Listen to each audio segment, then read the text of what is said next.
Okay, I wanted to talk a little bit about informational interviewing. Informational interviewing is the most powerful thing that I have ever taken up in order to get the jobs that I've always wanted. I've moved to 4 different cities over the course of my career. I generally know nobody when I move to those cities, and I always embark on informational interviews. You don't have to do an informational interview with somebody at the company that you want to go work with. Oftentimes, the job that you're going to get is going to be led to you through somebody outside of that company because they know somebody that works in that company.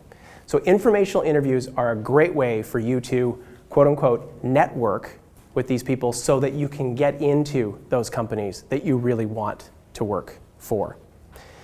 The goal of an informational interview is to be impressive. That's it. That's your goal, to be impressive. Now, I want to talk about what being impressive actually is, because it gets lost on a bunch of people. So, who here has been to Europe before? Show of hands. Europe. You been to Europe before? Of course you've been to Europe before. Wonderful. Okay. Who's ever gotten an A before? An A on one of their, a grade, an A. Awesome. Isn't that fantastic? Who's ever gotten an exchange before? Very cool. Guess how much I care? 0. Yeah, I don't give a shit, okay, at all. So if you think these accomplishments make you impressive as a potential candidate or someone that's going to be impressive in an informational setting, it's not at all. It's not at all. Here's how to be impressive, okay? We're going to play a little game. Who wants to make 20 bucks? 20 bucks? 20 bucks? 20 bucks. Okay, so back row. You on the corner, you in the middle, you over here. Stand up. Fantastic. I'm going to give you 5 seconds, okay? What is the name of the company that acquired mine 2 years ago? 5, 4, 3, 2, 1. Please sit down. We were acquired by an organization called Class NK. It is the first thing that you're going to see if you go to my corporate website. You want to impress me? Know something about me. Learn about me. So here's a really interesting example. I've done this test a lot of times. Nobody's gotten it. That's where the bar is. What I tell some of the undergrads in Victoria is that whoever nails it, I will hire you as a co-op. Because you're interested, right? You're a keener. You want to get that. So always think about that. Remember, your goal was to get the 20 bucks. Your goal was not to impress me. So think about that when you go into an informational interview setting.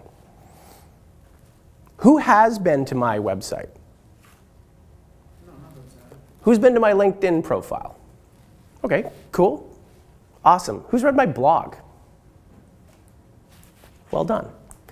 So, simple stuff, right? When I started looking for jobs when I was younger, there really wasn't even an internet.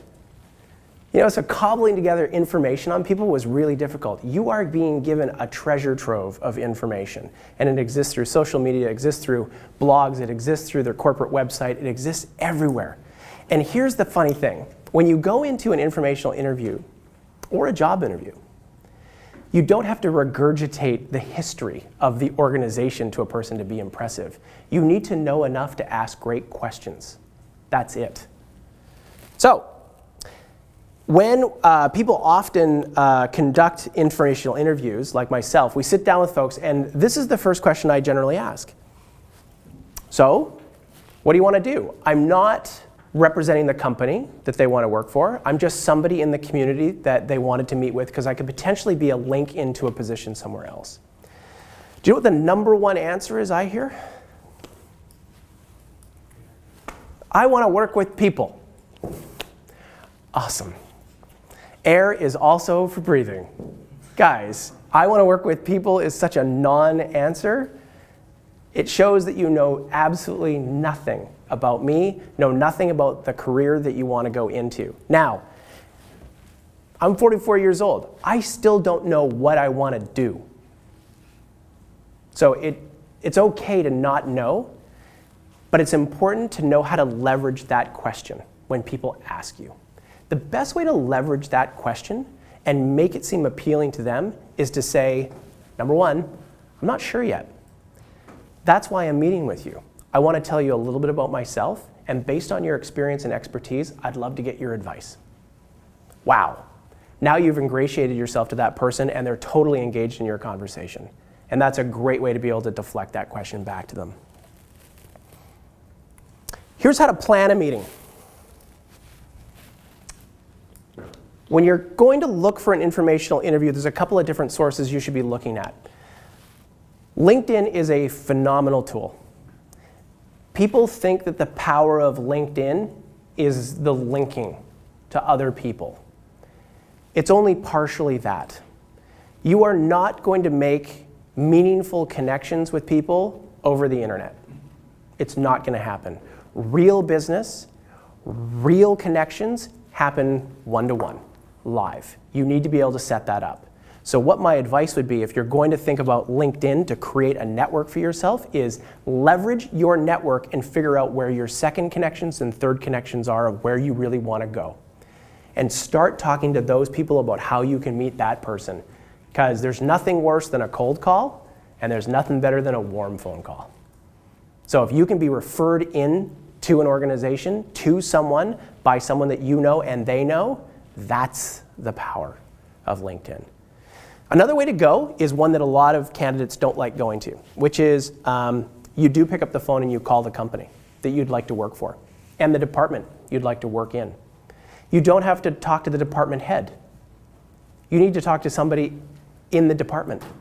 And oftentimes, an appeal of, you know what, I'm an MBA student, I'm a recent graduate, and this is the area that I'd like to go into. I'm really interested in your company. Could you spare 15 minutes so I could buy a cup of coffee and learn a little bit more? It sounds scary to make that ask, and I guarantee you someone's going to be mean. But they're a dick, okay? And who wants to learn from a dick? Nobody. So just chalk it up to get over it and move on. But I bet you 3 out of 5 people are going to say, yeah, sure, I could probably make that time. That's okay. The reason why we ask for 15 minutes, executives and department heads block their calendar in half-an-hour increments. Nobody ever blocks in 15-minute increments. It's an old sales technique. Everyone's got 15 minutes. And the thing is, a good informational interview doesn't take 15 minutes. It could take an hour. But if they like you, they're gonna make time for you. So ask for 15 minutes because you can get on their calendar. It doesn't seem like that big a commit for them going forward. When I say do your research, do your research. Spend a day, learn about the person that you're going to meet with, learn about his or her organization. I have this in here about creating an agenda. Sounds super nerdy, doesn't it? You're going to go for an informational interview, you're going to create an agenda. Well, you're MBAs, you guys probably do that stuff anyway. But the reason why I suggest creating an agenda is that you don't even have to use it. If you bring it out during your informational interview, is that impressive? Yes. Ultra impressive. And you can refer to it, which is great. Look, I sit in a lot of meetings today. My company's very successful. I think about 20% of my meetings have agendas. So my professional peers aren't even creating agendas. If you show up as a job seeker and you pull out an agenda, you tell me that you mean business. And that's really important. I want you to ask 3 questions about the person. So find out 3 and ask 7 questions about his or her organization. I'm going to show you some good examples of some questions. I want you to bring a notebook. I know that sounds really dumb. Most people bring notebooks to these types of interviews. Guess how many people actually write in the notebook? It's like 5%. It's amazing. I've sat down with informational interviewees and told them, you know what, I know someone that we should probably hook you up with. Her name is this is her email address. Did the notebook open? Nope. What am I supposed to do? Remember? Like, I'm not here to do you a favor. Okay? The favor is sitting down with you. So make good notes. And another good thing about making notes is that if you say something to someone and they write it down, how does that make you feel? It makes you feel awesome, right? So go ahead and do it. It also makes a great way for you to follow up with them later on because you can cite something that you spoke about in that discussion. and you can parrot it back to them. So they're like, wow, this person is so dialed in, they actually remembered something that I said and it impressed them. That's a great way. Yeah? How do you do that without like kind of cutting the conversation off to write the notes and cutting off eye contact? Yeah. Do you mind if I just write that down? Sorry, that's a great question. Okay. Is that okay? Do you mind if I write that down? Sure. That's how you do it. Okay. That's how you do it. So you're specifically saying, I'm going to write down what you just said. Do you mind if I write that down? Is that okay? Yeah, absolutely. How'd you feel when I said that? You just asked a dope question. Makes you feel pretty good. Silly question. Ah, so what? It wasn't a silly question at all. No, it's a great question. Because yeah, you're right. You don't want to break the flow, right? However, when you say, oh, would you mind? And even bringing out the notebook and just saying, hey, do you mind if I make notes during this meeting? Awesome. The informational interview, it's not going to last all day, so you should be able to capture a lot of the stuff that you had. How you remember is how you remember. If people looked at my notes, they'd say, how do you get anything done? I take terrible notes, but they work for me. So you don't have to write an essay here. You just have to jot down things that you believe are meaningful going forward. And it could be a contact, it could be a company, it could be something interesting they said, it could be anything. But you jot that stuff down, and it's awesome. And follow up. But here's a critical mistake that people make during informational interviewing. They follow up once, and then they disappear. Why? Guys, you went to all that effort to sit down with someone and get that information. Just because they couldn't help you that day, you're going to cast them aside? This is someone you want to stay in touch with probably at least once a month. Just because they've made time to sit down with you doesn't mean they've got a job to hand you or a lead to give you. But you know what? If you can stay top of mind, when that job does come up, they'll go, Thomas is the guy. Awesome. I just got an email from him, a little update, right? So build a mini CRM for yourself. There's lots of great programs out there. You can build it for yourself in Excel if you want to. But just make sure that you're touching base with these folks, because it positions you well ahead of everybody else, because everybody meets once, sends a thank you, and disappears. Yeah? What do you write about every month? Aha, it's a great, so here's what's cool. Where do I work? Yeah. Does Helm do business every day? Do we make new sales? Do we report out to things? Do we have new innovation? All the time. So I would make time to look at my industry. There might be an interesting article that you might even want to send me. Hey, Rodger, I didn't even know, this just came across my desk about how there's been an expansion of this port. Thought you might want to know. So that sort of stuff is really cool. So the more you know about them, the more relevant you can be, giving them information back. It's just a nice thing. Don't send me an essay, right? Just send me a nice little friendly, hey, just a little reminder. Because if you're touching base with me once a month, you're top of mind with me. Remember, it's not about you, right? So it's not about, hey, I've been meeting with these people and these people and these people. I don't care. I don't care who you're meeting with. But if you do, I would suggest the first thing you go to is go to my website and look at the About Us section and try to look at the press releases. What's new? What's cool? Did we close a piece of business? Because even that is super relevant. A really great sales technique when you're trying to get somebody to open an email that you're sending, the best word to use is what? You. Ha! You. You. Your. Why would you not want to open that?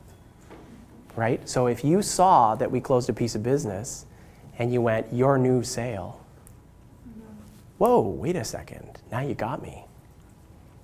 So always remember that. Okay, a couple of good questions to think about asking as we go forward. Here are some great personal questions that I have asked, and they don't have a whole lot to do with doing a ton of research on that person, but it is my way of digging into them. Try to avoid yes/no questions. You want open-ended questions. So, what's the biggest challenge you have in your job today? Everybody has this, and they want to talk about it. Just cool. So get them talking there. Here's another good one. What are some good habits you can pass on to me at this stage of my career? Whoa! You want me to be a fatherly figure to you? That's awesome. I will happily pass on that advice to you. No problem. I love giving advice. Who inspired you at an early age? Wicked. You know what's really cool? Nobody asks people these questions.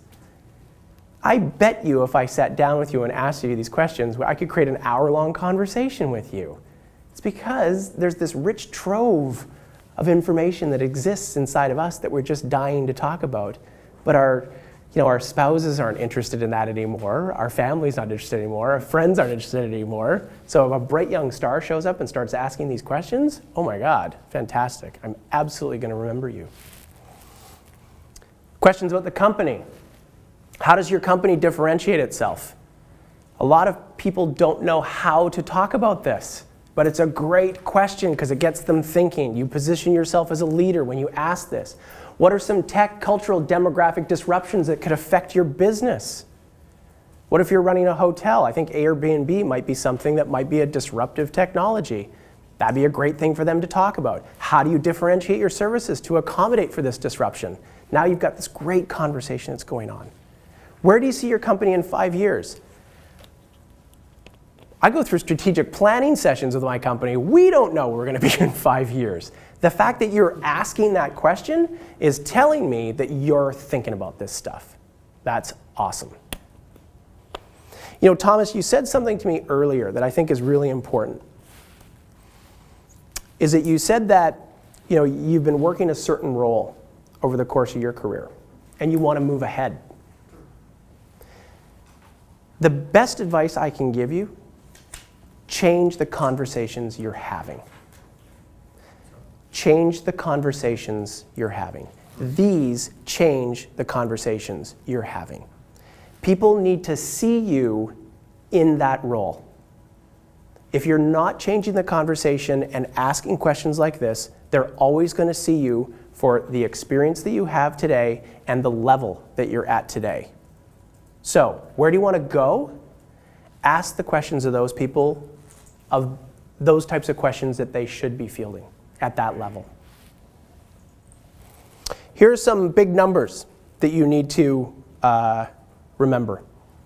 One thing I already brought up, 80% of jobs are gotten through networking.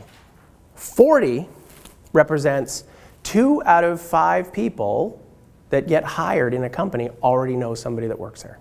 So there's the power of networking there. And if you're going to go through this process and really commit to it, I mean really commit to it, don't do one informational interview and say, might drop them out, all good. Do 10. Try to get 10 meetings and then start to communicate with those folks. Because I guarantee you, if you impress those people, they're going to introduce you to more and more people and your network is going to grow and grow and grow. And your network is something that's going to be vital for you in your career.